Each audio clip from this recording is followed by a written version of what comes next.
Hi everyone, I'm Vijay Sambamurthi. Welcome again to another episode of the Uncluttered View. Uh, Today we have a very interesting guest who I have personally known for a long time as well, and he's going to be, answering my questions and giving his uncluttered view on some very interesting issues on which he's the expert. And I'm very delighted to welcome Mr. Richard Rekhy to the show. Hi, Richard. Welcome to the Uncluttered View. Thank you, Vijay. It's really a pleasure to be on your show. And like we know each other for so long, and I've watched you on so many programs, and I have a lot of regard and respect for the way you conduct yourself. Thank You, you. Richard. That's very kind of you, and you know this. I've said this to you many times. I have similarly a lot of respect and admiration for everything that you've done. So, for the benefit of everybody, let me give a quick introduction to you. So, Richard Rekhy is a very good friend. We've known each other for more than a decade. We have very frequently collaborated and interacted. We have been each other's moderators and each other's panelists at many conferences. So when we were doing this show, it was very natural for me to think of Richard to be one of our very first guests. And it was very kind of him to accept, given his busy schedule.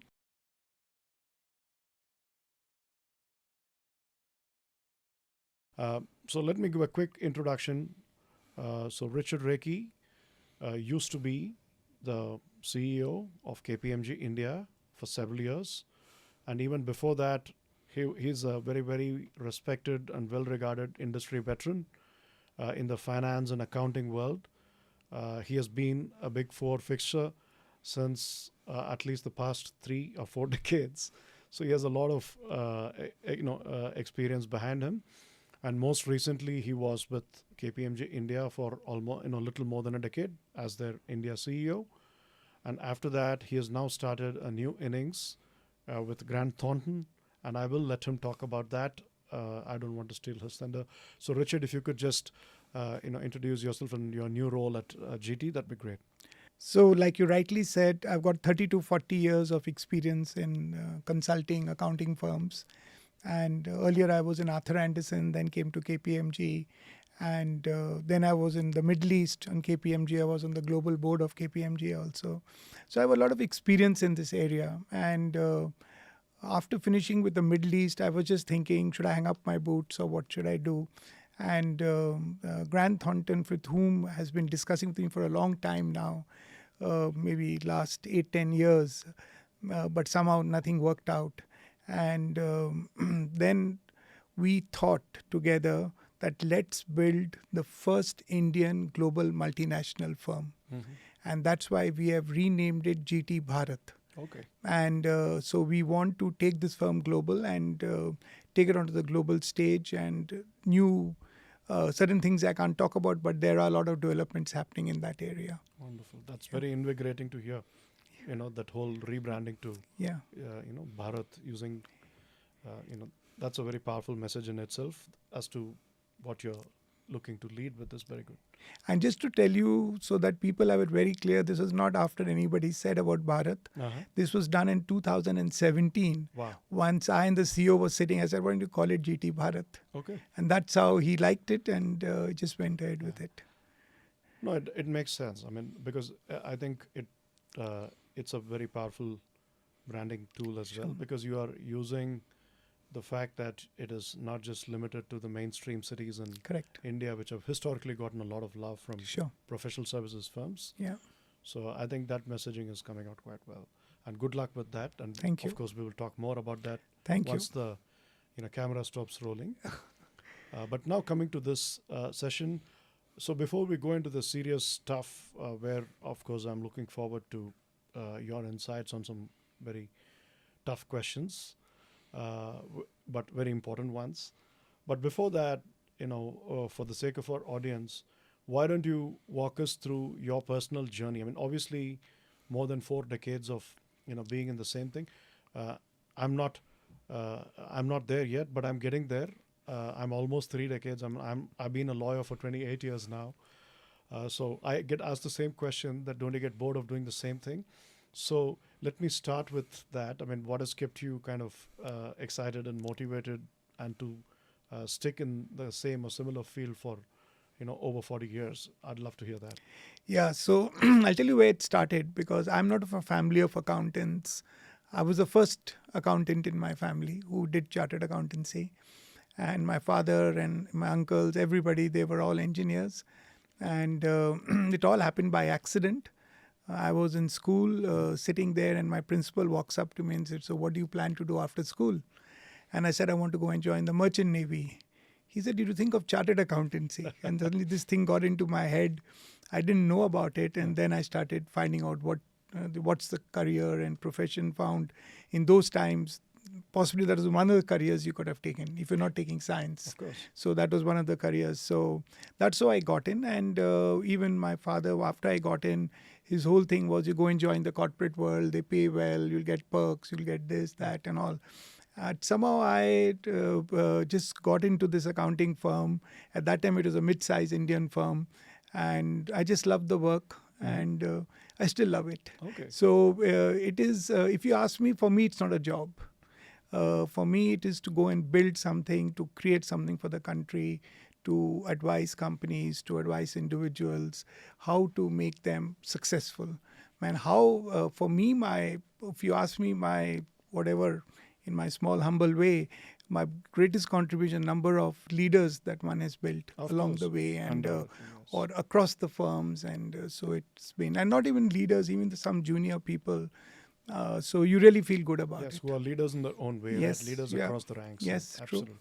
It's the traits that you instill in them and help them with them. It's great. And if I may say so on a lighter note, I was smiling when you said that about merchant navy, etc., because that's typically the kind of thing that one says, when one is in the teens or something. Yeah. And in those days, there were really 2 or 3 career options, Yes. right? You either became an engineer or a doctor, Yeah. or there was accountancy. Yeah. So it's good that way that you had the clarity to justify why you wanted that and look at it. Okay, great. Thank you for sharing that, Richard. So let's go to the business end of this Sure. show now.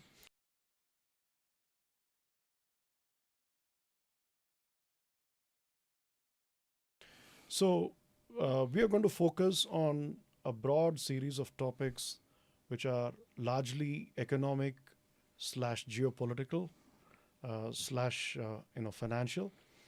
Uh, you know, so some of it are a little bit judgment based. Yeah. And again, I'll repeat for the purpose of the audience of the show that the views that we express or share on this show do not represent the views of our respective organizations.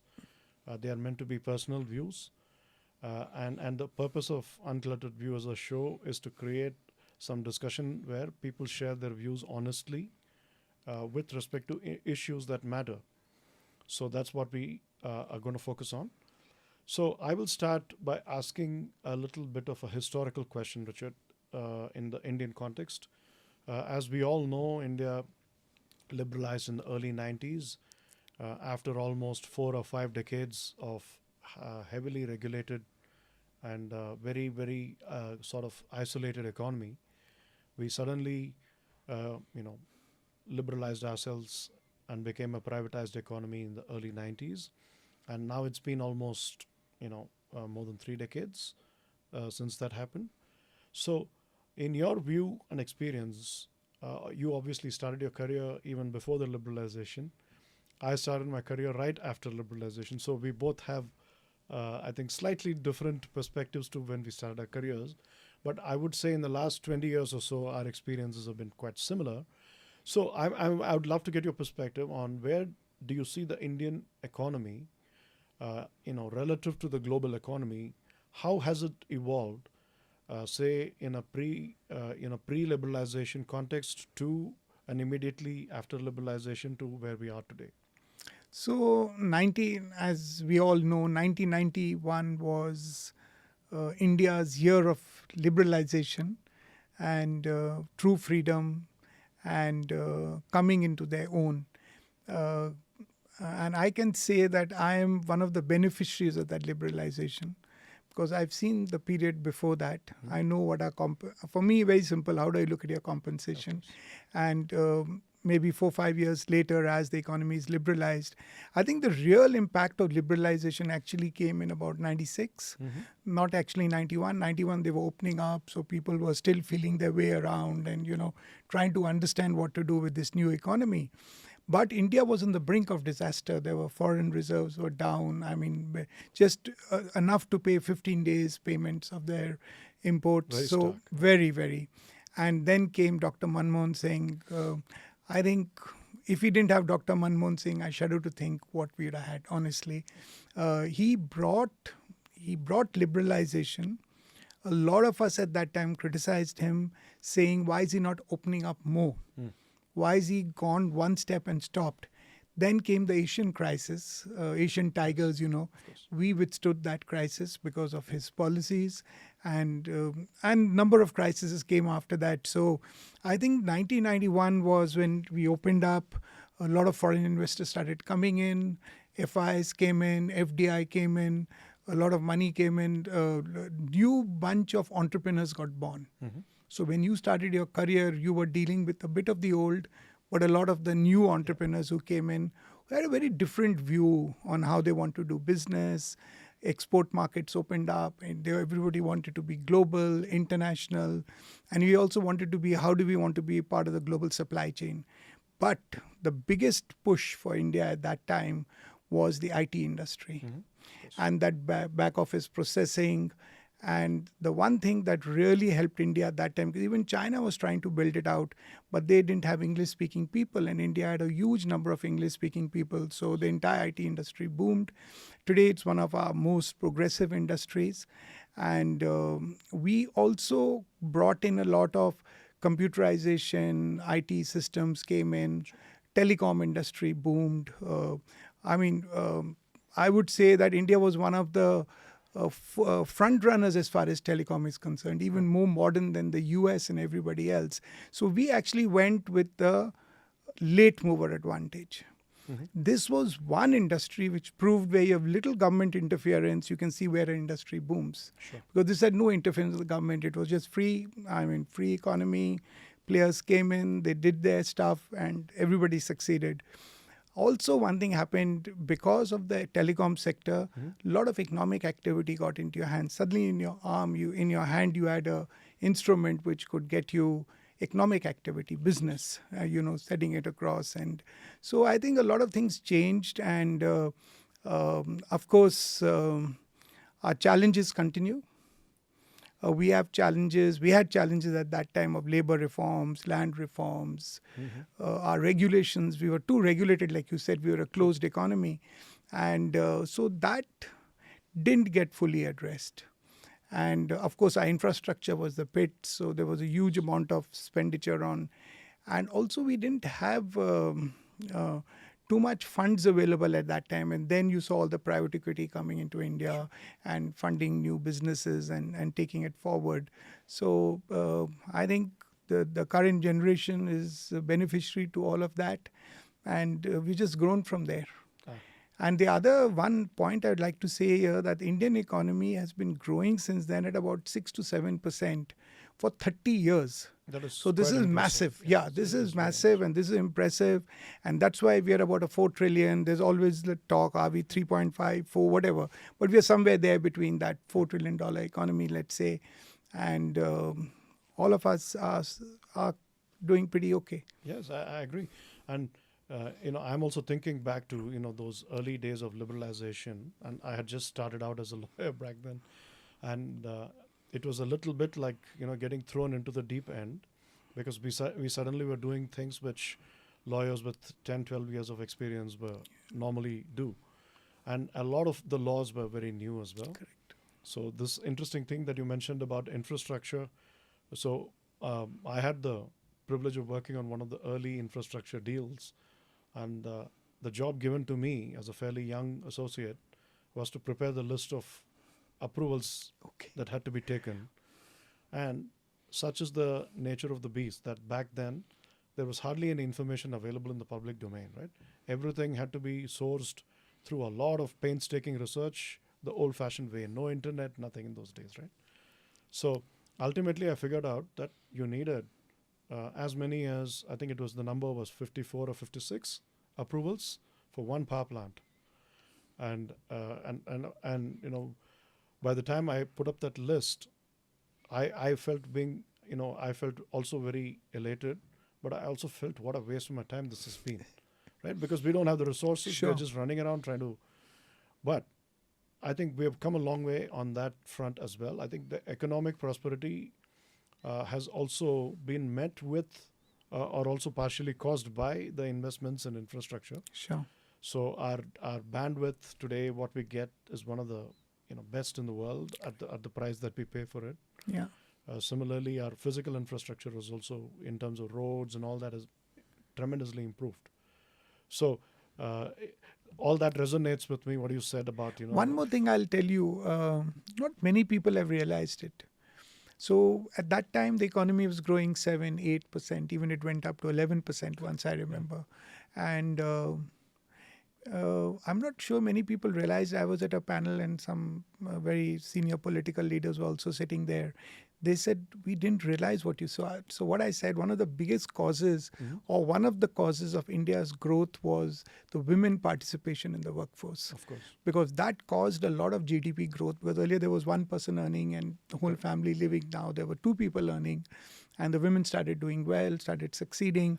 So a huge amount of contribution of India's GDP goes to the women coming into the workforce at scale. At scale. No, that's absolutely fair. Yeah. It's a pity that it was never utilized or realized before that. Yes. And so that's the point. I mean, the economic changes also bring about social changes, which in turn feed more economic changes. Yes. So it's like a nice cycle. True. Absolutely. Okay. Thanks for that historical perspective, Richard, which I always enjoy talking about historical perspective because it has that sweet taste of nostalgia which goes with it. Sometimes people say that you tend to overlook some things when you're looking back on a certain era. But I think overall, I think some bold measures were taken in the early 90s for sure, which and in equal measure, there were some poor decisions taken, like the Enron, the way it was executed. Yeah. So, but it was a good learning, and I think the Indian system has learned and evolved very well over the next couple of decades.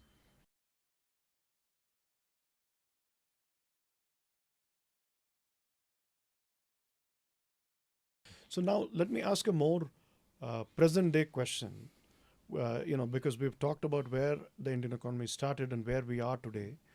And one of the favorite things that I like talking about in international audiences especially is, do you think, and I personally look at it as there is a moment of huge opportunity for India right now, because one way to look at it is that we have ridden a particular course. And China had it, for example, they had 20, 30, 40 years of continuous growth. We didn't quite have, necessarily the same kind of growth, for sure, but we also enjoyed continuous growth. And maybe some people are making an argument that India is going to slow down now, which obviously is a slightly alarmist view in my, in my view, that's a little alarmist. So, do you, on the other hand, think that now, given the particular geopolitical situation, do you see, for example, I mean, there is obviously this tendency or intent to move away from China. US has started doing that over the last few years quite clearly. US-China relations have continued to go downhill.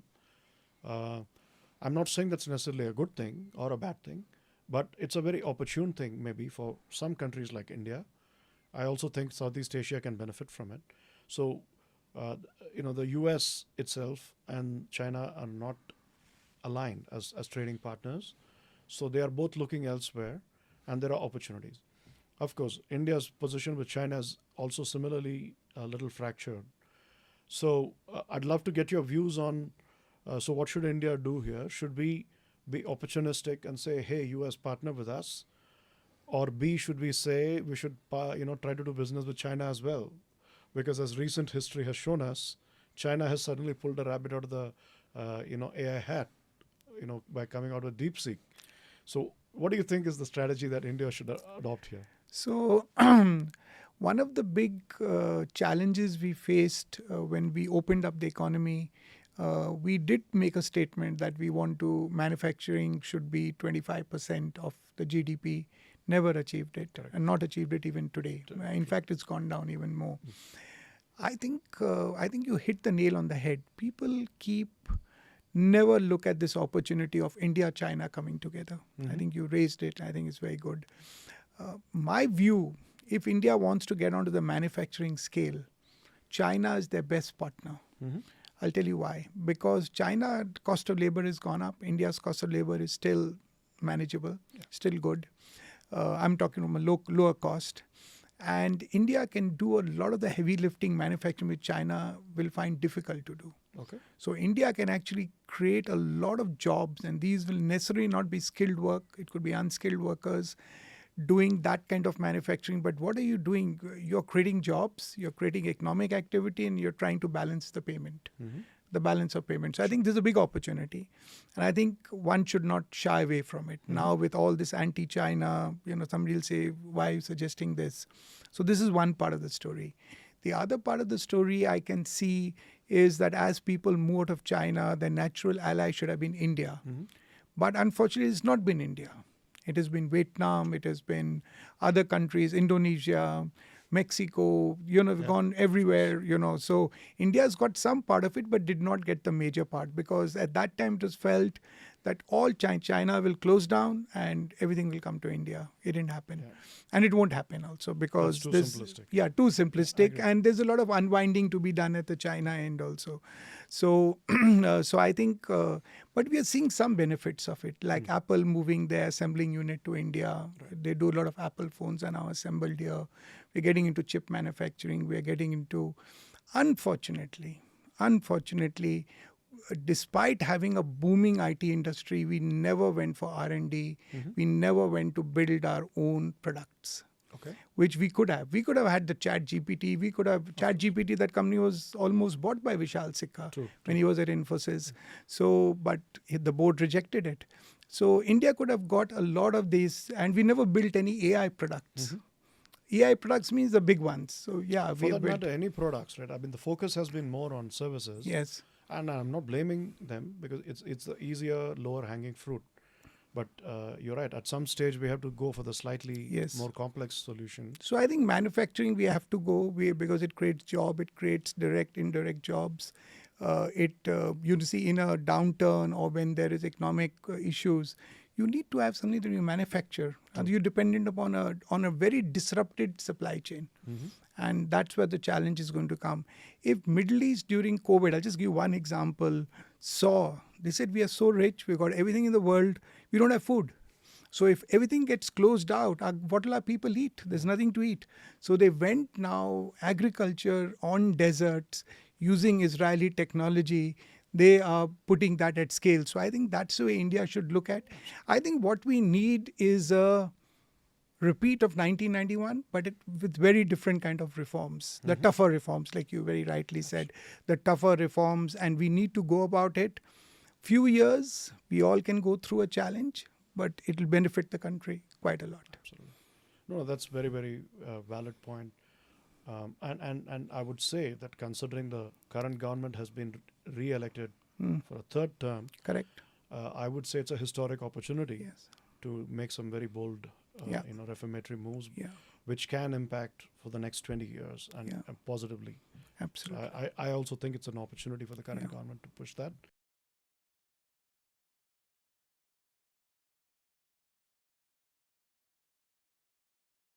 Now, obviously, China we've talked about. It has bothered me as much that the whole US-China thing has not benefited India as much as it should have.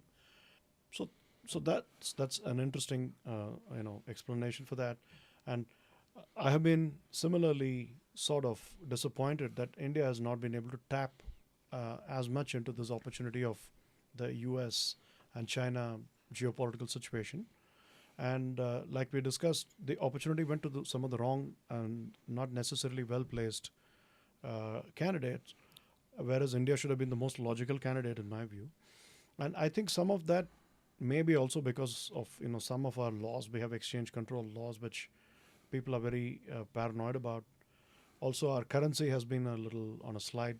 I mean, those are factors, I think, which do you think those are factors that will continue to be of concern from an Indian market viewed from an economic standpoint? So I think we have some really, I think the way I would look at it, if I had to advise the government, and I would tell them, I would say scrap all the laws, rewrite the laws for a modern economy. Right. Because these are coming from ages, some of them are 200 years old, some are whatever, and they keep getting used or misused, And secondly, the other thing which I find is the Indian government, they're just too control freak on the industry. They don't trust the industry. I think you need to let them go, let them do their business. If somebody's done wrong, punish it, but doesn't mean that you start stopping their growth. And I remember, because I was involved a lot in the ease of doing business with Amitabh Kant and all this. And so people came and told me, this is all good what you're doing, but, on the ground, we're having some serious challenges of setting up a company. And, the permissions. India also has issues around corruption, which all growing economies have, but that also needs to get dealt with. That's a big elephant in the room, and I think we need to deal with it.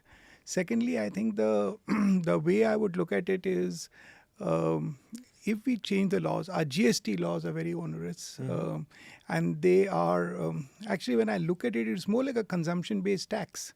So, and 1960s or 70s, I know this was explored whether a consumption-based tax should come in, and economists said no. This is the economists saying, they're saying no, it is not good for an economy. So I think we need to relook at some of it, because we made the country very expensive in terms of through taxes. And so I think some of these can get done. Indian rupee will always be a challenge because of how our economy is structured. And I think if we become less dependent upon oil, which we are not at the moment, and also we create our own manufacturing, I think some of the rupee dollar will go. I don't know where we are on the BRICS currency, but I think China has already moved their currency. I just heard they did some trades on it. Yeah. They are bypassing the SWIFT system. So we don't know where all this is going to go. But if this goes, the dollar will be weakened. Indian rupee will then, find its base. But just to answer your question, I think this is India's decade. This is India's decade. And if we don't get it, and we need to get act together, however.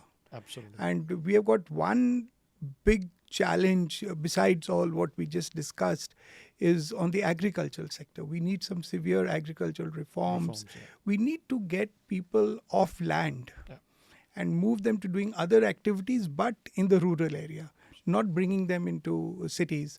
And I think that's something which we need to work on. So we need to bring some very serious reforms in agriculture. What is going to help us is going to be technology. Fortunately, we're sitting in an area where technology, this artificial intelligence, it will be able to create productivity. It will be able to, spread things much more than what we can do as single. And like you said, when you were trying to find out which laws, today it's the press of a button, you can find out, okay, got whatever. You go to any of the artificial intelligence sites. So I think we are sitting at a golden moment, I would say. And fortunately, we have a democracy, a functioning democracy. We have a good legal system with few faults, but it's a good legal system. And so I think these are things which people look for, and people will come back to India. Investors will come back. See, they go where they can make money. Sure. If they feel, the problem what has happened is most investors came here, rupee got devalued, or the dollar became stronger. So all the gains they made got lost. So it was not exactly the way it is. So it's, everything looks jaded after you account for forex losses and taxes. Yes, taxes. So that's the other thing, capital gains taxes, which also, But that's fair. And I think, a lot of people are very curious about India. They're very excited about India. But equally, they hear stories like this from others who have, lost some money because of forex losses, because of, and also our exchange control laws have some restrictions on how you can structure deals. So all those things come in the way of actually implementing some of these deals.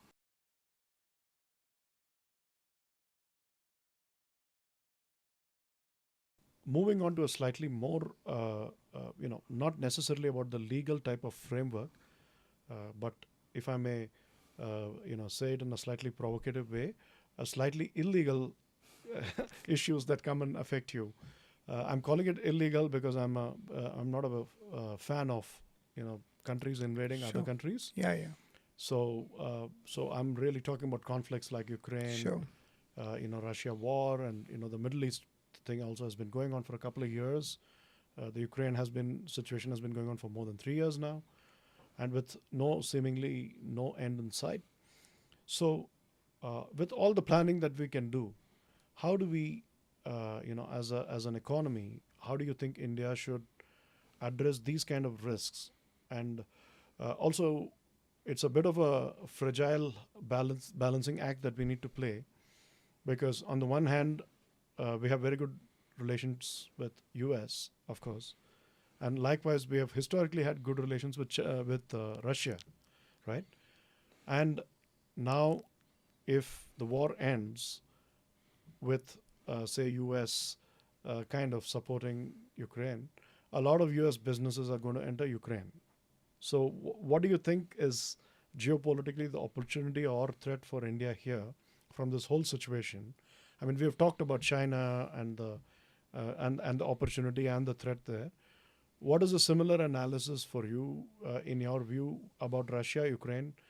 Do you think India, should be pursuing Ukraine as a new ally, as a logical, extension to our U.S. relationship, or should we continue with or deepen what we have with Russia? That's the other geopolitical economic question. See, India, if you see over the years, we were not a very major economic part till 1991, and all things opened up. But we were always a non-aligned country. Of course. We never took positions, either Russia, US, any of them. I think that made a big difference in the way countries saw us, people saw us. So when actually both these wars have not really impacted India in a negative way. Sure. If at all, it has impacted us in a positive way, because we bought so much of oil from Russia at very cheap prices, much lower than the global prices. Yeah. And we settled it off in rupees and in dirhams and everything else. So we didn't even go there. So we had a big, I would say, advantage. Now with Ukraine, I think you've raised a very interesting point. Ukraine has to be rebuilt out. Completely. Okay? Completely. Has to be rebuilt out. Now, if we ally with the US and say, okay, we are going to be part of that build out, and also do a smart deal for ourselves. Yeah. US has signed up this rare earth deal with Ukraine. Yeah. So why doesn't India not get a part of that rare earth? Because that is all required in the chip manufacturing and everything else. So doing that. Secondly, Ukraine suffered a lot on the fertilizer. By the time it all comes back, why can't India not make the nitrogen-based fertilizers? And that can become exporting to all the countries like Brazil and wherever else it can go, who are large consumers of that. So I would say that there's opportunities on the industry. There's and you raised that point, that there's opportunity on infrastructure build out, because now that we have built out our own infrastructure into world class, we've got the experience. We can go and build out the airports, their ports, and everything else can be done. So I think India will play a pragmatic role. I think there will be an opportunity out there. And because if you look at it, we have good relations with US. You see the President Trump keeps saying, my friend, my friend. Yeah. And then you have Russia, which has got a decent relationship with India. Middle East got very good relationships in India. Correct. See, these are all economic driven, because the only person who's buying big oil at scale is India. Absolutely. So they need to keep India also they need relationships going. So I think it's a golden opportunity, my view. It's a positive for India. Yeah. But India should negotiate properly, and maybe get its own true fair share. No, absolutely. That's very, and I'm also particularly focused on Ukraine because I have been spending a lot of time.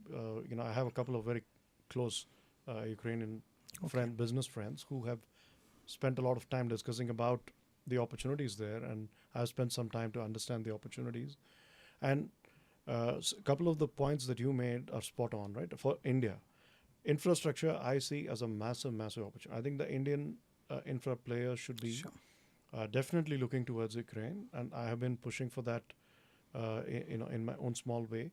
But these couple of friends, they're doing some pretty transformational work in the Ukraine landscape. Sure. And I'm kind of helping them with some of the Okay. policy reform and, and also in terms of giving them the roadmap in terms of which industries to look at in India. Sure. So one of the things that I also learned in the course of all these discussions is they have certain crops. I mean, they have huge amount of land, of course, right? Now, the one aspect is rebuilding everything which has been broken down, which itself is a huge opportunity. The second is going to be they have a lot of land. So you can use it for agricultural purposes for some of the, they were talking about contract farming and things like that. Now, that may not all be suitable for us. But some things, for example, they were talking about biodiesel as a, certain things which can be, grown to produce power in a sustainable, renewable way. Informally advising a couple of friends who are Ukrainian business people doing some very phenomenal planning for the post-war development of Ukraine. And they've been involved in quite a few things. And one of the things, I've been helping in my own small way by sharing our, inputs on what India and Ukraine can collaborate on. And in my view, I completely agree with you that the infrastructure sector of India has become a huge strength. And I still remember back when, when I first worked on the first airport privatization deal in India, we were, it was a requirement that you had to tie up with a foreigner because it was assumed that the Indian party didn't have the expertise to do it. But now, most of these airports or, other infrastructure, companies are controlled by Indian entities. They don't even need a foreign partner. Some of them get it for adding up their whatever. But so that's how far we have come in like 25 years. So I think rebuilding of the entire infrastructure is definitely an opportunity. And the other one which I saw was things like biodiesel. They have large tracts of land, Sure. and they have pretty fertile land, I'm told. So that's another thing that Indian corporates could kind of partner with them on. And of course, there's always technology where we are the dark horse who can provide technology at very cheap rates. So anyway, enough about Ukraine. I think we've given them a lot of free publicity. Though the question was broader about the Middle East conflict as well. And I think, absolutely, I think we have to tread it very, very cautiously around that.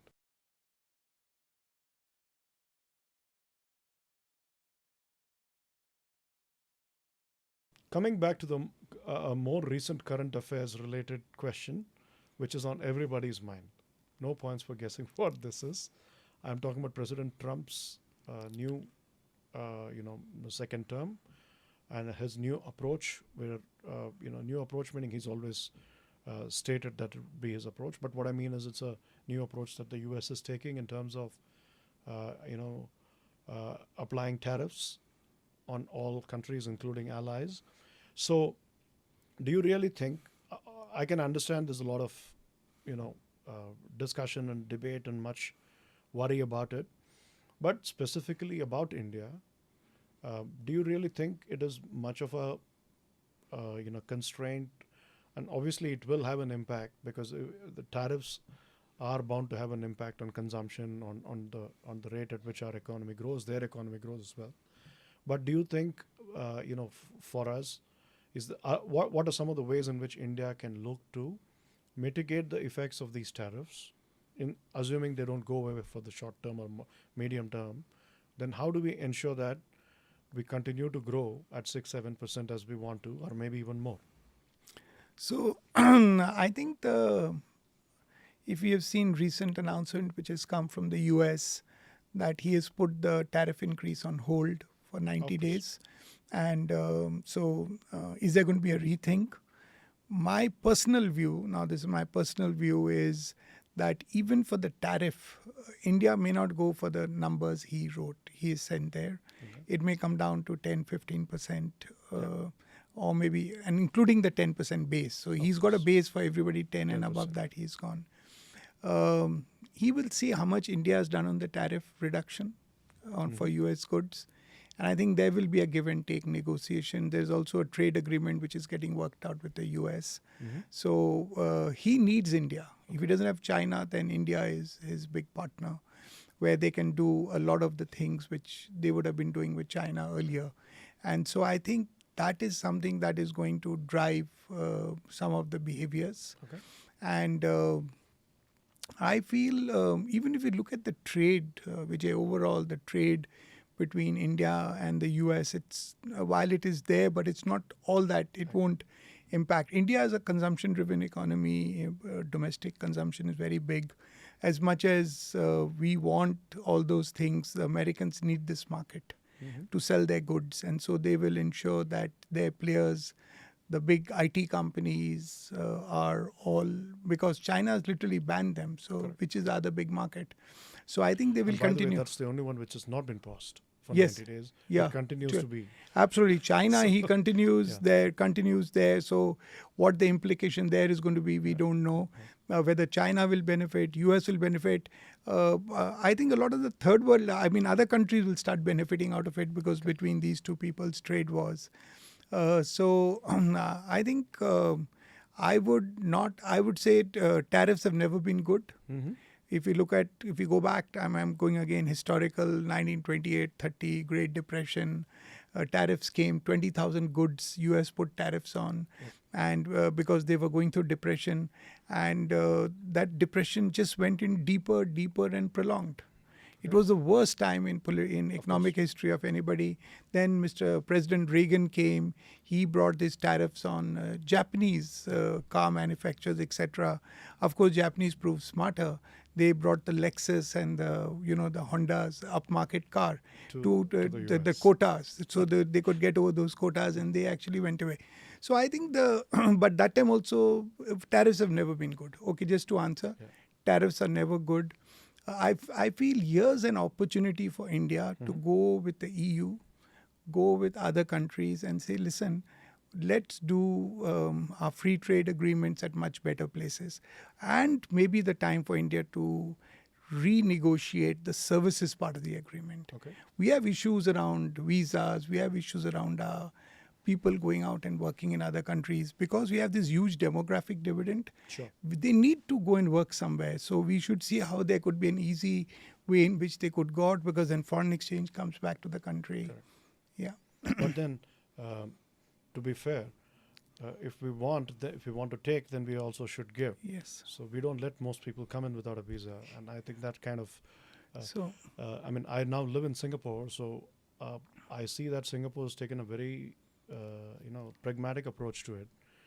They are ranked now for the last several years as the most powerful passport in the world. Okay. Despite being one of the tiniest countries in the world. And that's because they take this approach of we'll allow more people to come in and they will allow us to come in. So it's well-struck reciprocal deals, I think.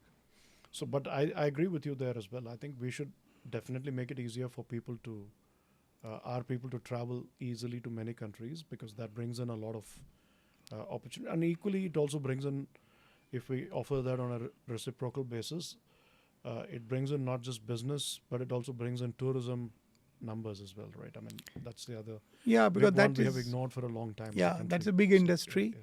I think they need to work on it. And I agree with you totally. If the visa regulations are downsized everywhere, it will prove to be. Absolutely.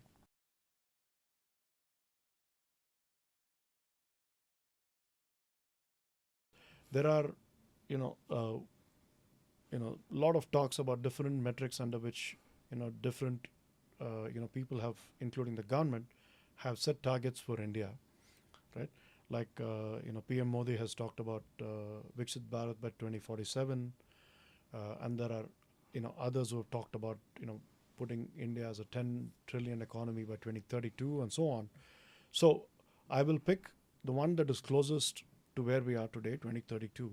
We are at about 3.5 trillion now. So do you, really think we are on the path, is my first question. And what could we be doing better to get to the 10 trillion economy by 2032, or maybe even sooner?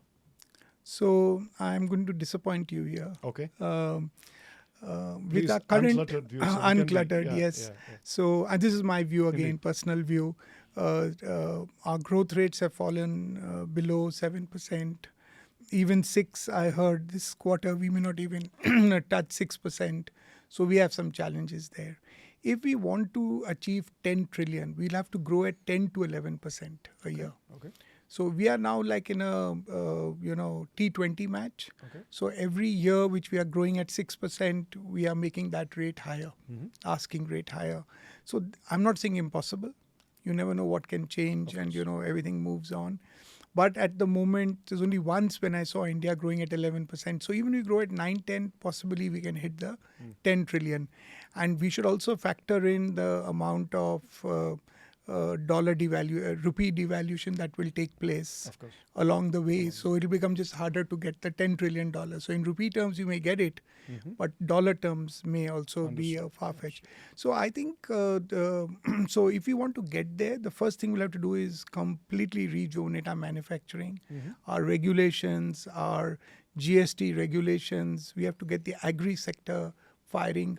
See, because 2-3 things happen. If the agri sector and the small and medium sector industries start growing, if they start growing, we will not only fuel jobs for them, because we have put money into that place, and I would say we would also put money into the hands for consumption, which will further fuel the economy. So I think there are various things which one could do, and I would, we keep giving all these grants and other things to different people. I would say maybe the government can consider a universal basic income for every Indian. Okay. Universal. I'm just throwing this thought out there. Sure. A universal basic income, because if you get it or I get it, we're not going to spend it. We'll go and invest it somewhere, or we'll do something else, or may spend part of it. You give it at that level, it'll immediately be spent. So the universal basic income, so everybody's taken care of in the sense, and then the smarter ones earn more money and they go on. And how would you fund that? Would you fund that with a little increase in some taxes, or would you? So I'll be a little this thing out here. We do so much digital transactions. Right. We didn't talk about it, but India has got the maximum number of digital transactions. If we say that digital transactions above a particular value, that is the transactions you and I do. Of course. If there's a very small tax, 0.001, kind of charge, tax, I would not say charge, all that gets put into a fund, and you see the number of trillions of transactions that are taking place. You can see the kind of funds they will have, be able to create non-tax revenues. You may say it's a kind of a tax, but it's a non-tax revenue for doing these digital transactions. And I think, or there could be other ways in which one could work. I mean, you'll have to get somebody to sit down and work very deeply to find out. I'm just giving one thought. Where the efficiencies could be. Where the efficiencies could be gotten. Because if you look at it, a lot of waste of money takes place in the way projects get handled. And if we can save a lot of that money and make India an attractive destination. Right. I mean, in some ways, the old PDS system was kind of dismantled because they found that there was a lot of corruption there. Yes, absolutely. Nothing is reaching the people it's meant to. So they've started doing those direct benefit transfers. Cash transfers. So what you're suggesting is make it a more permanent thing where people below a certain economic level are guaranteed that basic thing, so they don't have to worry about feeding their families. Yes. And then they can think about the bigger picture. And and if people want to do better, they can go and earn. And so I can see the problem is this demographic dividend should not become a demographic liability. I think that's important because the youth is coming up.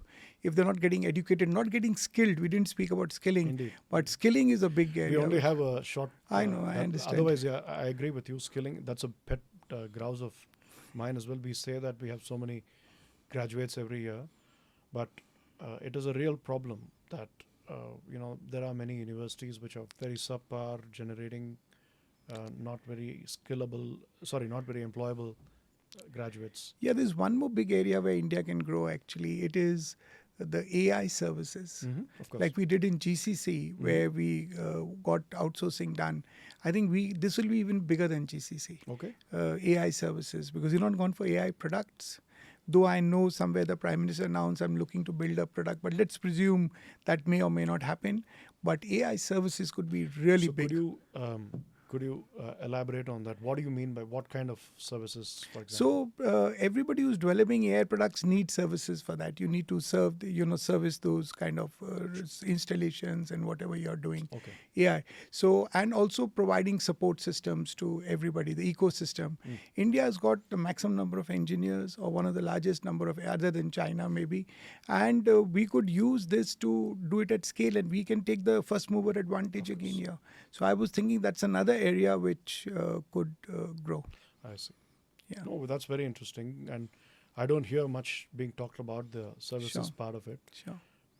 Though, of course, it probably gets subsumed under the IT services umbrella True. in some way or the other. Yes. But that's a great suggestion as Yeah. well. Sure. And I certainly hope that this discussion has been useful to the audience, and we hope that some of the suggestions that have been put forward are taken up by the government. And I will repeat this point that PM Modi's government has a very historic opportunity because they've been elected for the third time in a row, and that kind of gives them the ability to put in place some very big and bold measures. And I think if they do that, as Richard said, this definitely is India's decade, and no one can take it away from us. But equally, if we don't, I think all work towards it. Of course, I don't want to start a new debate about the 70 hours versus 100 hours. That's already happened. But it's more. I will say that I think all of us need to work towards this national goal. Obviously, we all have to work towards our personal goals as well. But as a collective, we need to have some goals to achieve, and I think there's a historic opportunity for all of us to get there. And thank you, Richard, for being here today in the Uncluttered View. And I really enjoyed and found it very insightful and educational, hearing your views on a lot of these issues. I hope to have many more such discussions with you. But thank you very much. I really appreciate your joining us today. Thank you, Vijay, and thank you for having me here. I learned a lot of things. I learned a lot about Ukraine, which I didn't know. I'm taking that away. Maybe we should offline talk about it. Yes, it is a great opportunity. But I think there are so many opportunities. But really, I enjoyed my time. I think the time just flew by. And thank you very much for having me here. Absolutely. It's a pleasure to have you. Yeah. And I hope the content is useful for our audience as well. Sure. Thank you.